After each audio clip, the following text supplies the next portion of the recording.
What's up? Honorman 26 here to give you my live review for Ring of Honor's Manhattan Mayhem 4. Yeah, I went to the show. I would have told you guys, for a long time away if I actually known I was going to the show. I'll give you the story behind that and everything. There's a couple people I definitely want to thank. But I would have been making more videos the past week saying how I wasn't going if I actually did make videos. I had no life because of midterms in college, and anyone who has had midterms in college can attest why you basically have no life if you have hard teachers, which I have a lot of. But with that said, let's give the story behind it, why I even went. This weekend, me, my dad, and my sister all went to New York City, and with the premise behind it being, my sister wants to go on a trip, and she's wants to be a art history major in college, so we wanted to see the Modern Museum of Art and stuff like that. We went to Central Park, and we ate at Cat's Deli. Just a great trip. With no plans on going to the ROH show, even though I knew they were in Manhattan, where we were the entire time, running at 4 o'clock. Once I started tweeting that I was in New York, I didn't even think about it. People started asking me whether, oh, you're going to the show, and I'm like, no, and I told them I wish I was going, but this is my sister's trip, I don't want to ruin it for her, I'm just trying to be a good brother and everything. About 3 o'clock rolls around, and all of our plans were done, by that time, and, I even, was telling people that there's no chance I'm going to the show. Well, ended up being not true, but I didn't mean it like that. So about 3 o'clock rolls around, and I get a tweet on my phone from Truth Slayer saying, and he's one of the people I definitely have to thank, saying that Ring of Honor is having this free ticket giveaway at the Manhattan Center for today's show. And I'm like, and I tell my sister, look, I'm not going to bring this up again if you don't want to go, but I feel it's worth saying. And I told her everything about the Ring of Honor ticket deal, and she's like, they're free tickets? And I said, yeah. And she's like, well, I really don't want to go. I mean, it's going to be hard to get a cab right now because, none of them are around Central Park, and we're, in the middle of it, so it's going to take, 15 minutes to get a cab and then get over there and everything. And I understood where she was coming from. And the first thing I had to do was, tweet at Dave Lagana. I did that. I heard nothing back, so I figured that there was, someone else had already won them. So I was like, okay, let's just go on with our day. It would have been nice to go, but I didn't. And then Truth Slayer sent me another text saying no one had won them already. And I told my sister, listen, I told you I was not going to bring it up again, but no one had already won them, and I think I can get free tickets for all of us. And she says, okay, we can go. I mean, there's nothing else I really want to do. We got a cab, got there about 3:55, maybe a little later. And the entire time in the cab, I'm having a conversation on Twitter with Dave Lagana, which was awesome in its own right. But I told him I'm on my way. I'm in a cab near Central Park, coming to the Manhattan Center, with my sister and my dad, or I think I said 2 other people, and he said, okay, I'll take care of the rest if you can get to the Manhattan Center by cab. And I said, fine. I got there. I got in line for the tickets. Dave Lagana comes outside of the Manhattan Center. I jump out of line, shake his hand. Very nice guy. Definitely. I should have said something about me going to the shows in Atlanta, so he knows I'm not just gonna buy him for cheap tickets. But whatever. I've been to 4 of his shows previous to this one, but whatever. He was a very nice guy. He took my picture for his Twitter. If you've seen that picture of me, it's god awful, but whatever. And yeah, and I was going to Mayhem 4 with my dad and my sister. My sister's first ever wrestling show, and wrestling show number, this would be 6 for my dad. Ring of Honor show number 4, and this is definitely a really good way to lead into Atlanta for him. So I was really glad for him to go. Well, and then we get there. And I got there a little late, only because there was a line going from the Manhattan Center, and I had to walk to the 7th floor with my sister and my dad, and I was told by, I believe, Sanders Robin and a couple other people that the only thing I missed was a long Truth Martini promo to start the show, which means I really didn't miss anything, so I'm really glad to hear that. Well, I was at the show. I mean, I got to thank Dave Lagana, definitely, for having this ticket go away. I got to thank Ring of Honor as a whole. This was an awesome idea. I would support that even if I wasn't the one to win. I mean, this is just a great way of saying, of getting buzz for the show at the last minute. I think that was a great idea. Got to thank True Slayer. Without him, I wouldn't have gone to the show. Actually, Instant Classic 8 sent me a message on Twitter saying this is being justification for being kissed by Kevin Steen. And, I guess he's right. Free tickets to a pretty damn good Ring of Honor show after being, in that situation, Kevin Steen. I mean, not a lot of, I guess, take that for what it's worth. I mean, I don't think they ever kind of knew that that's me or anything, but, whatever. All right, we start off the show with Kyle O'Reilly and Adam Cole versus Mike Mondo and Michael Elgin. Very, very fun opener. The finish was a little bit botched, but it put over the fact that of the point that Mike Mondo shouldn't be in the position he's in, even on the Ring of Honor show, which I thought should have happened. I didn't even recognize who he was when I came in late, which isn't a good thing. And then I heard the chant of Spirit Squad, so I'm like, okay, that's Mike Mondo. And I was like, oh, this guy who can't wrestle and is kind of jacked. Yeah, that makes sense. Very fun opener. Cole and O'Reilly are so impressive. Just they are great together. Hopefully get a match between them and the Briscoes in Atlanta. I would love that. Then post-match, Elgin lays out what's his name? Mike Mondo, and he just lays there. Very fun match. Great opener. Not as good. I don't think it's as good as opener as Final Battle, but we'll see. And by the way, for the first 4 matches, I'm sitting on the last row, sitting on the stage that had seating, so I'm about halfway back on the stage. You can see me. I mean, I was standing up on my chairs at some points because I couldn't see it in front of the really tall guy in front of me. And I was also trying to explain a lot of stuff to my sister and dad. All right, next we got it was Tomasso Ciampa in the new Embassy versus Grizzly Redwood. There's nothing much to this match. I mean, it was decent, but there was really nothing to it. The most impressive thing was to see, how the new Embassy would look, and I think they looked as a whole, they looked pretty damn good. Mia Yim, I think, is a great addition to this group. I think she's doing better than Jade Chung or Daisy Hayes ever did as the girl Embassy. So there's that. R.D. Evans, he looks good. I mean, if you didn't notice, he's also now in Chikara as the guy member of the band, which I found really funny in that promo. But he looked good for what he was doing. Ernie Osiris is just there. I mean, he's never really doing anything, but it's a way to connect to the Embassy somehow. And then Nana always does a good job, so they look good. Tomasso Ciampa was good in ring. I mean, he really didn't have that much to do with Grizzly. Grizzly got a lot of offense in for more of a squash match, but it was decent. I mean, it wasn't the worst match of the night, but it was forgettable. So we'll leave it at that. Then post match, Embassy beats down Grizzly Redwood. Steve Corino comes out for the save. He cuts a promo. Then Mike Bennett comes out. They start cutting promos to each other. Then their match starts. This was the worst match of the night. I mean, I just don't like these two do not have chemistry at all.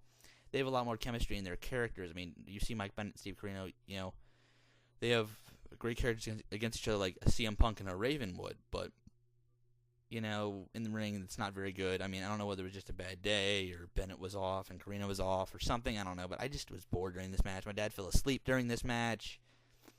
My sister really didn't care. I mean, she used to be into wrestling a lot more than she is now. I mean, she was a huge John Cena fan, no surprise. So she was able to follow along with what was going on, and she's like, why is this match so boring? And I'm like, really good point, sis. So, she can understand that. I mean, she had heard of Steve Corino, but hadn't heard of Mike Bennett. She's like, what's the big deal about this guy? That's a question that I think we all have to ask ourselves. What's the big deal about this guy? I mean, I haven't seen Champions vs. All-Stars yet. I heard he had a very good match with Adam Cole. But besides that, I don't know what the big deal about this guy is yet. Let's move on. What was next?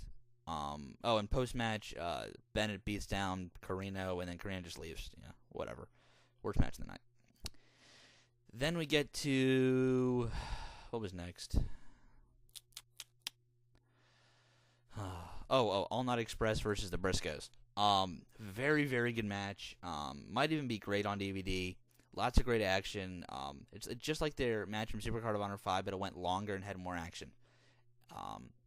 Definitely a surprise win, and then Post-match, I think we got what was supposed to be a double turn. Briscoes turning heel, and then the All Night Express turning face.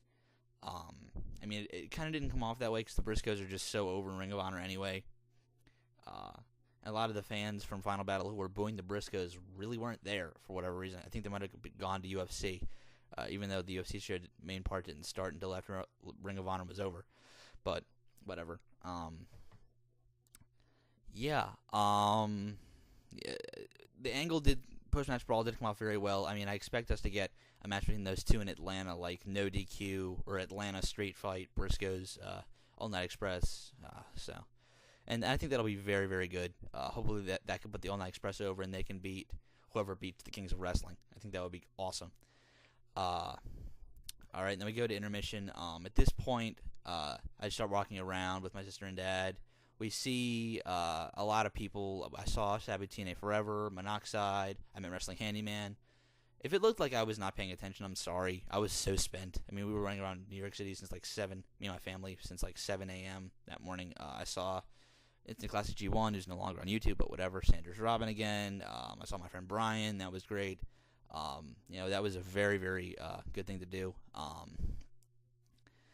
And then my friend Brian invited me to sit at the balcony with him, because those seats were empty. I mean, I hope I wasn't breaking any rules or whatever, but he said he wanted me to sit with him, and I said okay. So me, my sister, and my dad were sitting in the last row of the balcony for the rest of the show, which were better seats. So hopefully no one minds, but whatever. I mean, sorry if anyone's offended, but hopefully, whatever. Then the next match on the show, for those of you who met my family, hopefully you guys liked them. I mean, we were all completely tired, and my sister really didn't want to be there in the first place, so she was kind of just there for me, which I appreciate. I put on my Twitter, she's the best sister ever, and she is. And then my dad, he'll be a lot more into everything in Atlanta. So if you're going to Atlanta and you met him this time, he'll be kind of a different person.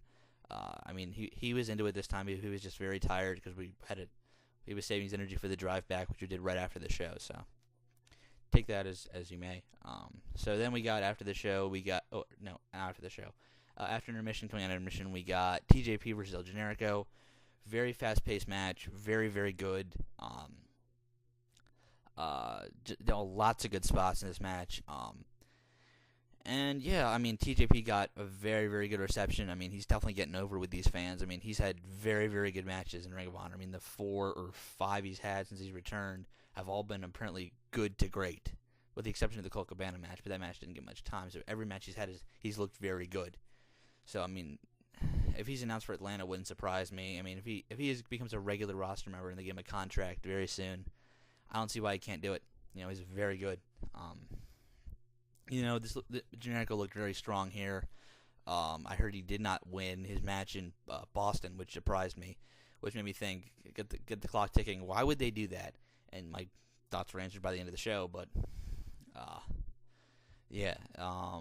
But if Strong did win in the main event, you've heard by now Edwards won, but if Strong did win the main event, that would have made no sense to have him win, to have Strong win in Boston. So I guess that's why he lost in New York, among other things, but that's okay. Next, we got to the Kings of Wrestling versus LAX. I forgot who I said this to. I think it was Brian, but I said Hernandez reminds me of Michael Elgin. Michael Elgin is better. Hernandez was over big. He looked good, but I mean, if we didn't have Claudio and Michael Elgin and Power Guys in Ring of Honor, I would like him more. But we already have better versions of him. So, I mean, he was impressive, but there's no need for him in Ring of Honor, just like I think there's no need for Homicide. But because Homicide, I mean, he was kind of the worst one in this match. I mean, Hernandez looked good for what he did. Homicide was kind of working a little bit slow. Hero was fast-paced, and Claudio was great. So, I mean, it was still a great match, but I mean, Homicide could have done a little better in my opinion. I mean, he did good, but he didn't do near enough where I thought he should have. I mean, he looked better than he did in Final Battle. I'll give him that. I mean, he has improved since then. So, yeah, definitely a little bit of a predictable outcome, but still a great match. Then we got to Christopher Daniels versus Davey Richards, Pure Rules. One thing I noticed is that the ROH messed up one of the rope breaks. Christopher Daniels only had 2 rope breaks. It didn't lead to the finish or anything, but they said they went from 1 to 3 automatically when Dave Richards did use all 3. So, something I noticed and wasn't very happy with, but maybe there was a botch and Daniels missed his 2nd rope break for whatever reason. I don't know. Or maybe I just don't remember it, but I also turned to Sanders, Robin, and my friend Brian, and they both agreed with me that they missed it, so I guess they did. Still a great match, though. Not as good as their match from Richards versus Daniels, but it was definitely still a great match. I wouldn't call it the match of the night, however, because of the main event, but what I'd call, I think All Night Express Briscoes might have been a little better than this. This is on the same level as Kings of Wrestling LAX and TJ Perkins El Generico, which are both very good to great, but I'm pretty sure because of the post-match angle, I would call All Night Express Briscoes great, so I'm going to put that slightly ahead of this. I don't know, but this went a long time, and I felt like I'd already seen parts of this match before from the Richards versus Daniels match. That's the only complaint I had. Maybe I'll put that, maybe my DVD will come off a little better. And then we got the main event for the Ring of Honor World Title, Roderick Strong versus Eddie Edwards. From not going to a wrestling show to seeing a world title change, in New York City is just amazing. I'm still in disbelief I saw it. Before even the title change, this was a great match. Definitely the match of the night.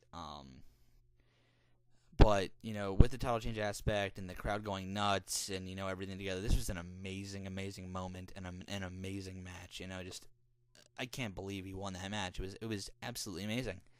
It's just, Edwards has improved so much, and, Roderick Strong made him look great in this match. People were saying that, this is the wrong Wolf. This would work a lot better if this was Davey in this spot. I don't get where you're coming from on that. Edwards I don't think he's hit his prime yet, and he's very, very good. People are already saying he's coming out of Davey's shadow, and I don't think he's hit his prime yet. I think he's about a year away from it, a year or 2. Which might be my only complaint, that they didn't wait until he was in his prime. Maybe it'll come a lot sooner because he has to work incredibly hard with this belt. But, if anyone is against this and you're a Davey Richards fan, Davey Richards is my favorite wrestler in the world right now. Or one of them, and I have absolutely no problems with this. I don't see why anyone would have a problem with this. I think Edwards as champion would work better than Strong as champion. Strong made me a believer in him as champ by the end of it, but, I think Edwards as champion already works better. and adds a completely new twist to Atlanta and makes Atlanta that much more important. The first title defense for Eddie Edwards, so Honor takes center stage, with the new face of their company, Eddie Edwards. I think that works perfect. So, with that said, overall this was an amazing show. Well, actually I wouldn't call it amazing. It was solid. It was completely solid from top to bottom outside of the Mike Bennett match, but I'm willing to overlook that. It was great. Very, very great. A solid show. Definitely worth picking up when this comes out on DVD. If you don't want to buy a title change already, the rest of the show is worth it. So, I will talk to you guys later. Actually, I think I might have another thought coming up. So hold on. 2 more quick thoughts before I end this video. One, I forgot the part where Jim Cornette comes out and says that the June 26th ROH show in the Hammerstein is going to be one of the biggest shows in ROH history, if not the biggest show. I'm definitely going to that. I'm going to try and bring my dad with me. I don't know if he can because of his work schedule, but I'm definitely going. I want to get plans going for that already. I want to wait until after Atlanta to get that going, but I'm going. You can pencil me in for that. There's no way I'm missing that show. And also, one thing I want to add is that about Eddie Edwards is I would not turn Davey yet. Actually, I might not turn Davey at all. I might make a separate video about that. Probably not, but I think the main event of that show, the Hammerstein show, should be Eddie versus Davey, a face Eddie and a face Davey against each other. That would be a big test for Eddie, and Jim Cornette said the theme would be try and prove you're the best in the world.